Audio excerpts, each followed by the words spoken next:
Hello and welcome back to the LT Showcase. Well, you guys voted for it and I hate you. We are talking about IronSword on the NES. And no, I will not be dressing up like Fabio. You may not, but I will. I am Bandana, beholder of the Iron Sword. Let's just get to the video. So we're talking about IronSword Wizards and Warriors 2. Or is it Wizards and Warriors 2 IronSword? I'm not sure. Everyone just knows this as the game that Fabio's on the cover. And that's really all I knew about it until I was forced to play this game. And I will say I was not too happy. The brief footage I got when I was capturing footage for just the, the unboxing video, I was like, man, this is bad. But I will say, the Game Genie to the rescue. As long as you play this game with the Unlimited Lives code, where Unlimited continues, it's actually pretty manageable. So, the way it works is you have jump and you have attack. You can't attack while jumping. At least you can't extend your attack while jumping. However, if you jump and you get your weapon in the way of the enemies, it will kill them. Which takes a while to figure out that that's actually happening because, the difference between killing something and them hitting you is pretty marginal at times. So yeah, that's your only attack. You'll find weapon upgrades that can increase the range of your attack and then makes it a little bit more clear that you are hitting things. You can duck while standing still, and it's really just an exploration game. Now, I will get to my mission. I must jump, and I will jump into enemies. I cannot attack, I cannot jump slash, I must stand still, and then I can hit, and no one will defeat me with my luxurious locks, and my wonderful iron sword, and iron pectoral muscles. Do not laugh. You walk around there's 2 phases to each zone. There's 4 parts of the Iron Sword you have to get. You have to get the wind, water, fire, and earth, or whatever. And then once you compile all those, you get the Iron Sword, and then you have to fight all of the elements and then beat the game. And each one of the elements consists of 2 parts. So you start in one area where you have to usually find something, like you have to find an egg or something for a frog king, its crown or whatever. You give that to an NPC and then they take you to the next zone, or they allow you to enter the next zone. And then once you get to the next zone, you have to search around until you can find a magic spell that allows you to hurt the boss.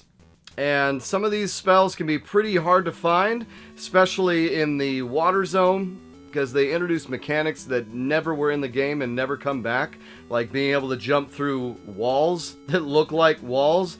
Yeah, there's a lot of that in this game. There's a lot of hidden zones too, so it is fun in that regard. You get to the point where, oh, if I jump into this corner, and then you find some gold, you find some magic, you find some health. That's pretty cool. The gold system is what requires you to open the chests, and the chests usually have they have magic spells in them, although the magic spells are finite. Like, for instance, you get a water spout spell in the forest area that you need to get to the next zone, or get to the area where you can find something to find the crown, and it runs out after 1 use, and then if you go into one of those hidden zones, the chest locks again, and then you have to unlock the chest. That's not a big deal until you remember that you can run into random zones without planning on it, and then you have to go and unlock the chest. And the only way you can unlock the chest is by having keys, or you can go to a shop and buy keys. But if you run out of money, and at a certain point, unless you're just killing enemies, you don't have money to buy, you have to use this random chance game that is, it's fun, but it's also extremely frustrating. But it is worthwhile. I think every time you get it right, it gives you 500 gold, so you can mess up 4 times, and then the 5th time you break even. But the other issue is that you have a magic system, and the magic system really doesn't matter much until it does. And when it does is, when you kill the bosses, your sword attacks use magic. However, every time you attack with your sword, it will invariably use the magic once you get it. So if you're fighting to get back to the boss, you could end up wasting all your magic. And then it's kind of like, well, where do you fill your magic? When you die, it doesn't fill. You have to find these farming spots where you can kill projectiles and then get magic. But remember, you can't use your sword to attack, so you have to do that stupid jump where you don't swing your sword and gather magic that way. It wasn't too big of a deal, really just on the third world where you have to throw the magic and land into the blob's mouth. That one took a little bit of a getting used to do that. Just another day for Fabio and his iron sword. Do not make me cut you down. If I cut you down, I shall become more powerful than you ever imagined. Yes, that is how the quote goes. But really, I gotta say, it's pretty enjoyable.